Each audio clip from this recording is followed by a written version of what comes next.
Jenny Berenice Reynoso.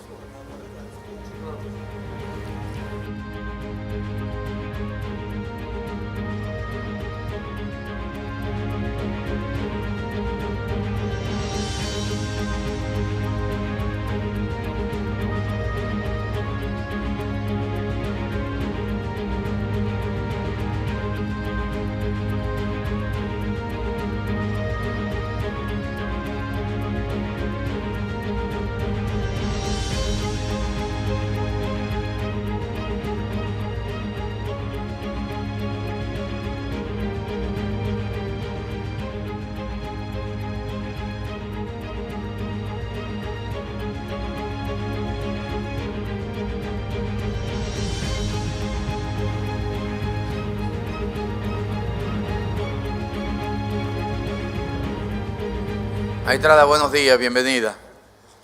Recordarle que tiene 5 minutos para exponer libremente las razones que la llevan a querer ocupar un asiento en la Suprema Corte de Justicia.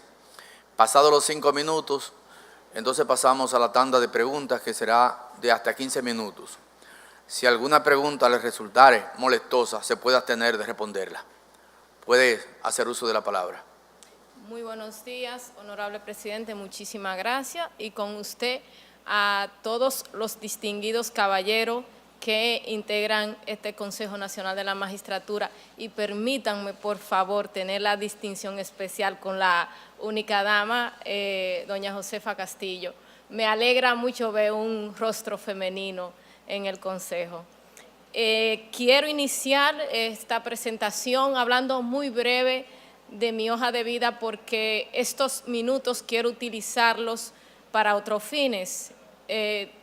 Literalmente inicié en el sistema de justicia menor de edad, como paralegal voluntaria. Desde los 17 años comencé en la Cámara Penal de la Corte de Apelación de Santiago, también la Fiscalía de Santiago, fui paralegal voluntaria. Más de la mitad de mi vida la he dedicado al sistema de justicia penal. Tengo 15 años como Ministerio Público. Como Ministerio Público he sido fiscal de investigación de criminalidad organizada, fiscal litigante, y he dirigido 2 de los 3 distritos judiciales más importantes del país por 10 años. Tengo 2 maestrías, varias especialidades, pero no quiero, como le decía, hablar de eso. He recibido también reconocimiento, y de esos reconocimientos quiero resaltar 5 de ellos que fueron otorgados por el Ministerio de Administración Pública, que nos otorgó el Gran Premio a la Calidad en la Fiscalía de Santiago, máximo galardón que se otorga a las instituciones del sector público que obtienen resultados de excelencia. Igual medalla de oro en el mismo premio, y en la Fiscalía del Distrito 3 medallas de plata por los resultados obtenidos. Pero pienso que este escenario, más que hablar de la hoja de vida de Jenny Berenice, que ustedes la tienen, quiero decirle cuál es la visión que tendría Jenny Berenice como juez de la Suprema Corte de Justicia en caso de ser electa. Y dentro de esa visión de Jenny Berenice está: Jenny Berenice, por ejemplo, no cree en la pena de muerte. ¿Y por qué Jenny Berenice no cree en la pena de muerte? Porque creo que es contraria a lo que es un Estado de Derecho, y nosotros somos un Estado social, democrático y de derecho. Además, en virtud de eso, he trabajado fuertemente para combatir las ejecuciones extrajudiciales. Por eso en mis decisiones se reflejarían fuertemente sanciones contra este tipo de decisiones. También pienso que es necesario que haya desde el sector de justicia más confianza en la ciudadanía, y esa confianza la va a generar la transparencia, la vamos a generar nosotros. Esa desconfianza lleva también a una pena de muerte ilegal, que son las famosas ejecuciones que se hacen cuando hay linchamiento porque las personas no creen en el sistema de justicia. En las decisiones nuestras se reflejarían criterios atinentes a la equidad de género. Creo en la equidad de género como especialista en la materia.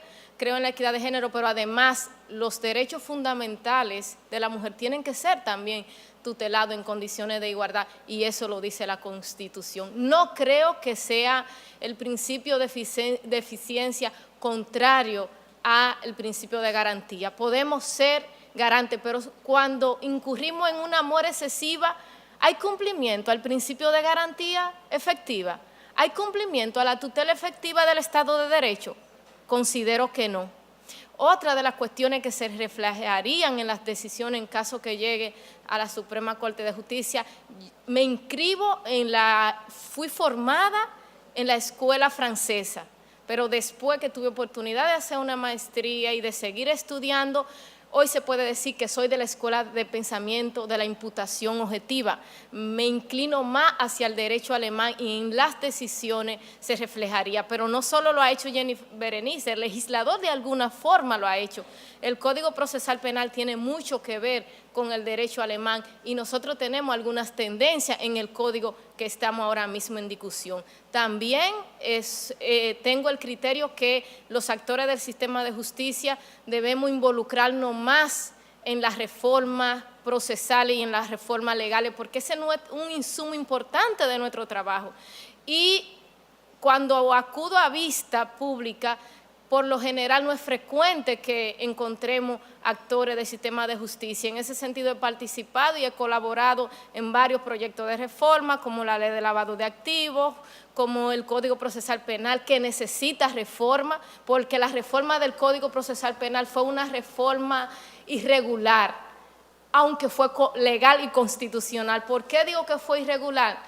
Entra en vigencia porque el Congreso no revise en el tiempo establecido las observaciones que hace el Poder Ejecutivo, y por eso hay cuestiones que inclusive pudiéramos decir que son contradictorias en lo que tiene que ver con el Código Procesal Penal. Sé que agoté los 5 minutos. Sí, gracias, honorable presidente. En ese sentido también hay otras cuestiones en que puedo decir no creo en el derecho penal del enemigo que Jacob establece. No soy de esa escuela, pero sí creo en que hay que establecer un sistema de garantía especial para los casos de criminalidad organizada.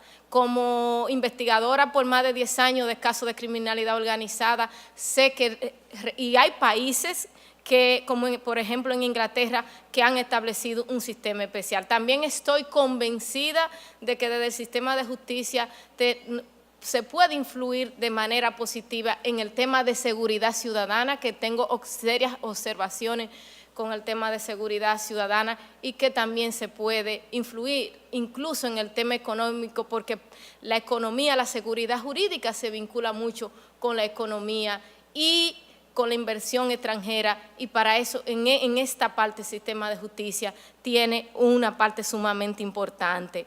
Estoy convencida que es posible cumplir con el plazo razonable y que es posible combatir la mora judicial. Pero una de las frases de batalla que llevo en mi vida es: haciendo lo mismo no se consiguen resultados distintos. No es posible que la justicia siga gestionando casos, conflictos entre partes en la era de la tecnología con los libros récord de hace un siglo. Vamos a gestionar la justicia distinta. Vamos a gestionar la justicia desde la era de la tecnología. Vamos a facilitar el acceso ciudadano a la justicia, y creo que también en ese sentido se reflejaría parte de la visión que tengo. Creo que también la jurisprudencia dominicana se ha convertido excesivamente procesalista y no hemos apartado del derecho sustantivo. El derecho sustantivo es el verdadero derecho. El derecho procesalista es como el carro por el que transita, es la vía por la que transita, vamos a decir, el carro, que es el derecho sustantivo. Pero eso tiene mucho que ver con las partes también, no solo con los jueces. Maestrada, lamentablemente hay que cumplir con el plazo razonable. Totalmente de acuerdo. Se fue el tiempo. Cualquier cosa le agrega en la tanda de preguntas. El senador presidente me ha pedido la palabra. Sí, mire, buenos días, magistrada. Buenos días. Antes de formularle la pregunta, quiero hacer una precisión respecto de las observaciones que hace el Poder Ejecutivo a una ley. y es de que a los fines de vencer la resistencia o el silencio del Congreso, el Constituyente del 2010, en su artículo 103, establece y previó que transcurridas 2 legislaturas, si el Congreso no la conoce, se tendrán como aceptadas esas observaciones, el 103. Ahora bien, de conformidad con el numeral 1 del artículo 185, es atribución del Tribunal Constitucional conocer de manera directa de las acciones en constitucionalidad.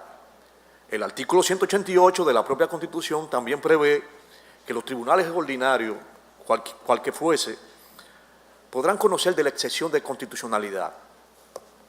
Ahora bien, vamos a suponer que un tribunal, conociendo una excepción de constitucionalidad, la rechazó. La parte perdidosa, en ese caso, podría recurrir ante el Tribunal Constitucional luego de haber sido rechazada la excepción de constitucionalidad. De manera directa no. De manera directa no puede recurrir al TC. Tendría que recurrir si tiene abierto, y pongo un ejemplo, si estamos conociendo una audiencia preliminar y una parte plantea una excepción de inconstitucionalidad y le es rechazada, tiene el sistema de recurso abierto, pero de manera directa, en el ejemplo que usted pone, no podría, porque el TC tiene una forma muy específica de cómo se recurre y no podría, en ese ejemplo no podría. Aunque sí tiene el derecho de recurrir, pero no es la vía correcta, sería desestimado, inadmisible, perdón. Germán. Jenny Berenice, ¿cómo armonizar la visión estrictamente tecnológica con la visión humana cuando en el ámbito infraccional se juzga al hombre y no a la tecnología?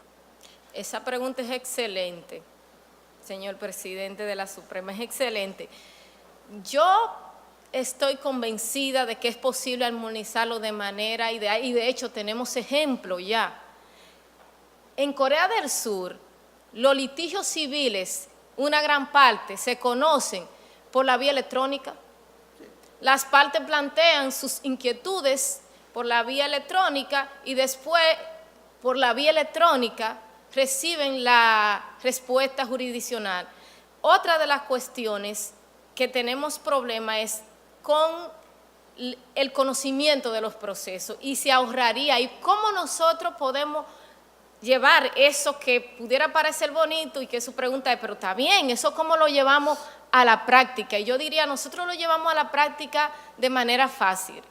Y existe en la tecnología lo que son los software, inclusive existe la industria del software libre, que quizá no es recomendable para el sistema de justicia porque el software libre dicen que no es tan seguro como los software que son ya con un sistema de codificación distinto. Pero ¿por qué no? ¿Qué impediría que secretarios que ahora manejan libros manejen sistemas?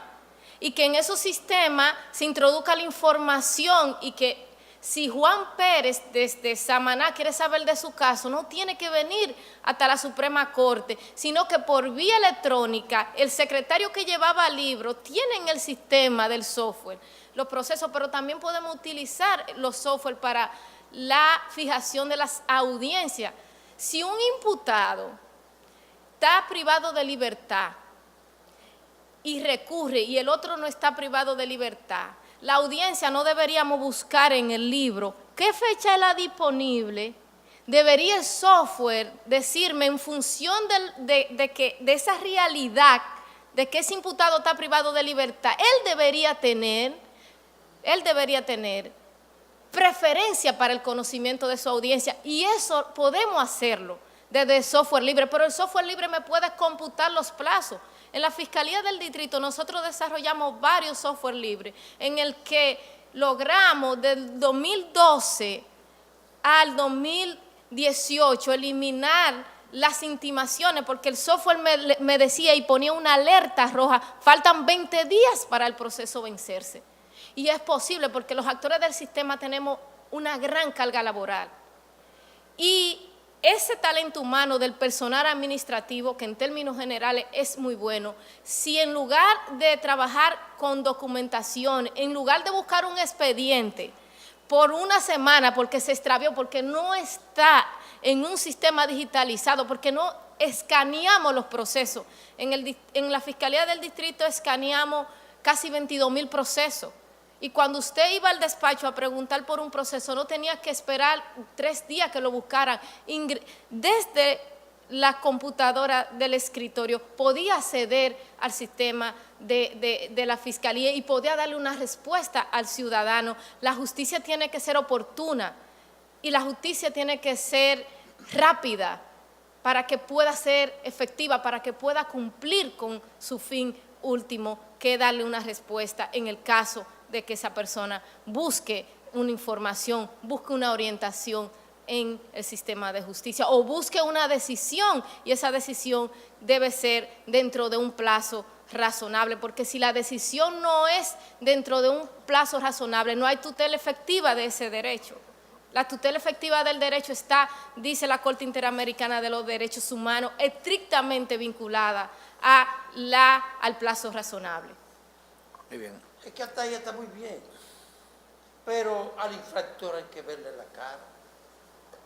Sí. El juez tiene que verle la cara al infractor. Entonces, ¿hasta dónde llega lo que es estrictamente tecnológico a lo que es estrictamente visual, para verle la cara y hasta ver cómo camina el imputado?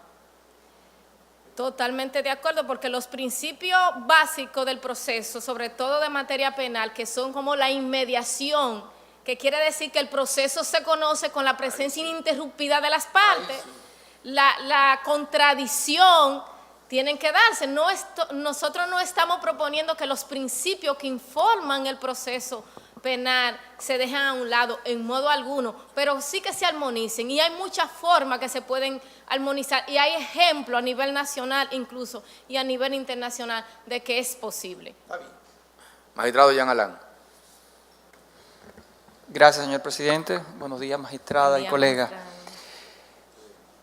En el marco del Plan Nacional contra la Lucha y Violencia de Género, y dentro de los esfuerzos que se han realizado, hay una acción que ha encontrado, discusión entre parte y parte, y me refiero a la posibilidad de establecer un registro de agresores sexuales, como existe en Estados Unidos y en otras partes del mundo. Y la discusión entre, quienes apoyan esa iniciativa y quienes dicen que no es posible, se vierte en el siguiente sentido. De un lado, artículo 44.4 de la Constitución, que permite, luego de una apertura de juicio, el que se tengan registros públicos en ese sentido, pero por otra parte, la presunción de inocencia, derecho a la imagen y otros derechos que salvaguarda la Constitución. A su entender, entre estos dos escenarios, ¿ve como posible la existencia de un registro de agresores sexuales como existe en otros países? Sí, estoy totalmente de acuerdo con un registro. Existen en varios estados de Estados Unidos, hay otros países que también tienen el registro. Y de hecho, en la República Dominicana existe una ventaja que otros países no tienen, y es algo que usted de manera muy atinada señalaba. La Constitución Dominicana establece la posibilidad de que a partir de la apertura a juicio hayan registro público. E incluso, yo le pudiera decir, sin ánimo de dejar aquí el ánimo de que estoy cuestionando al constituyente o al asambleísta, que esa disposición de la Constitución Dominicana es contraria a la corriente internacional que establece que antes de que haya una condena con la autoridad de la cosa irrevocablemente juzgada haya un registro público. La doctrina y la jurisprudencia internacional mayoritaria va en ese sentido. En República Dominicana vamos a decir que nos movimos a un poco al lado más conservador en ese aspecto, a pesar que la Constitución del 2010 es una Constitución que puede ser considerada una Constitución muy avanzada. Pero sí, en ese sentido, amparado en esa disposición que usted cita, sí pudiéramos tener el registro público. Pero quisiera ser un poco más garantista y decir, la propuesta que haríamos es que no sea desde la apertura a juicio, que sea desde la condena definitiva. Si yo estoy totalmente de acuerdo, pero no estaría de acuerdo desde la medida o desde la apertura, mucho menos desde la investigación, pero sí desde la condena de esa persona, que haya un registro público, pero que ese registro público se le puede incluso poner reglas para su uso y para la utilización de esa información, para que esa información en los estados que en Estados Unidos existe, no es que se anda publicitando, es que si como directora de un colegio yo voy a contratar a un profesor, yo puedo acceder a esa fuente de información y así evitar que una persona que haya sido condenada por abuso sexual contra niños, niñas o adolescentes me esté dando docencia en el colegio. Entonces sí estaría, honorable magistrado, sí estaría totalmente de acuerdo, pero bajo esas condiciones, no desde la medida ni siquiera desde una condena en primer grado, cuando la sentencia adquiera la autoridad de la cosa irrevocablemente juzgada. Muchísimas gracias. A usted. Diputada Castillo. Buenos días, Jenny Berenice Reynoso. Tu participación revela un gran dominio de los aspectos técnicos del derecho, pero además de una visión de desarrollo tecnológico aplicado a todos los procesos que creo que serían importantes en la Suprema Corte de Justicia en términos generales para que nuestro país pues se acomode a todo lo que son los avances y así también ponerle un poco más de rapidez a el tema esto de la mora y todas las quejas que existen en los tribunales de cómo se asumen algunos procedimientos y procesos. Pero el Estado Dominicano tiene una gran deuda con la mujer dominicana y siento que se ha violentado la Constitución de la República cuando se plantea la equidad de género en todos los espacios en un país como el nuestro. Y en que estamos nosotros a nivel del Poder Judicial y otros, pero específicamente la gran responsabilidad que tenemos nosotros en el Consejo Nacional de la Magistratura en la elección de los jueces de la Suprema Corte de Justicia y también en relación a las altas cortes en términos generales. Me voy a referir específicamente a esto, aunque pudiera tocar otros espacios, pero efectivamente nosotros tenemos el compromiso de producir ese equilibrio, esa equidad y con esto también llegar a establecer la igualdad en cuanto a lo que es la selección que pudiéramos nosotros hacer. En tu gran experiencia como mujer, en ejercicio de tus funciones, ¿cuáles han sido las grandes dificultades que tú has tenido en función de tu género? Te lo digo como mujer porque he visto toda tu impronta, además toda la energía que le pones a tus casos y la manera en que lo desempeñas. Sería importante también, junto con esto, aunque ya has manifestado algunas novedades que pudiesen implementarse, que en términos generales pudieras hacer algún tipo de recomendaciones para mejorar el sistema en términos generales y específicamente en la asunción de que nosotros de cara al futuro podamos tener una justicia más idónea, más independiente, una justicia que real y efectivamente pudiera ser garantista de los derechos fundamentales de las personas.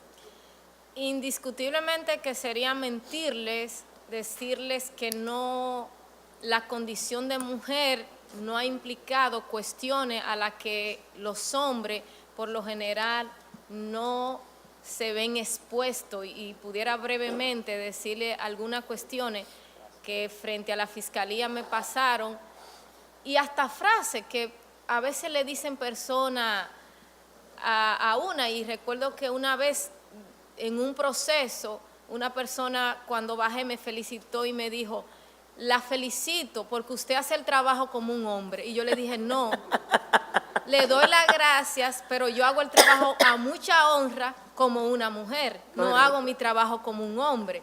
Pero también cuando llegué a la Fiscalía del Distrito, tenía, y ahí está en mi hoja de vida, una hoja de vida creo académicamente muy aceptable para ser humilde.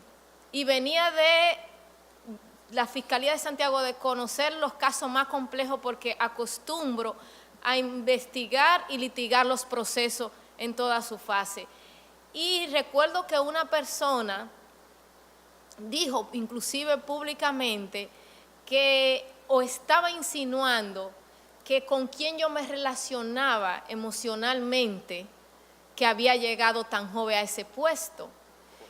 Y a pesar de que cuando llegué, y eso a ningún hombre se lo han preguntado nunca. No. Lo hacen a una mujer, pero hasta en la vestimenta nuestra se fijan y en la vestimenta de los hombres no. Y eso pasó inclusive con una candidata a la presidencia en un país de Sudamérica, que ella se puso un pantalón, entonces fue motivo de un escrito en un medio de comunicación, y ella hacía en un panel, ella explicaba cómo ella se sintió, porque a pesar de que también había salido ese mismo día la foto del contrincante de ella, que era un hombre, a él se decía que tenía una ropa deportiva relajada y ella que tenía una ropa atrevida. Entonces hay muchos esquemas que no, lamentablemente, no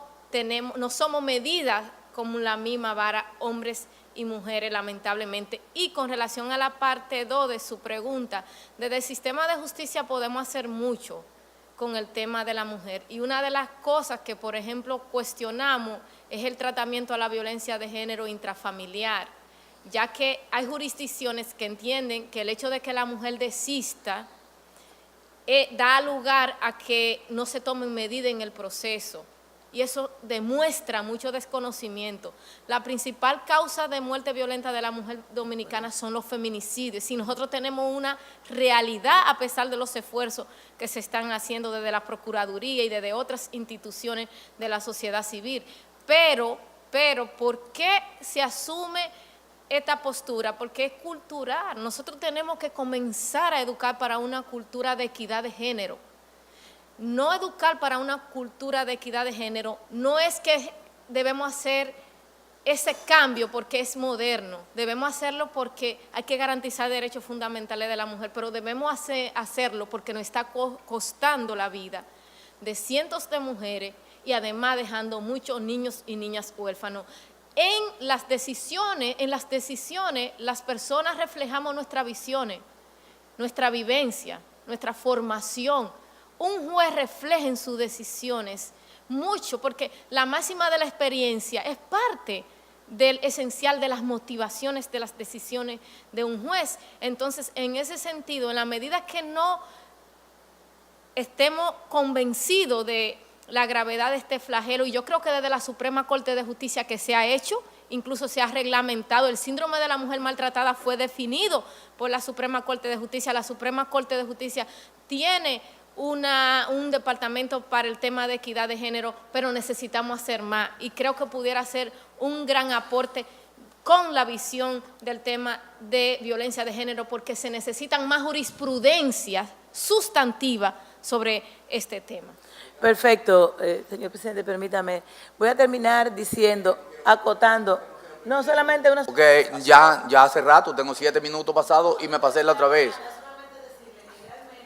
Realmente, haciendo lo mismo, no se consiguen resultados distintos, como usted bien dice. Muchas gracias. Gracias, presidente. Magistrada, muchísimas gracias y mucha suerte. Muchas gracias, presidente.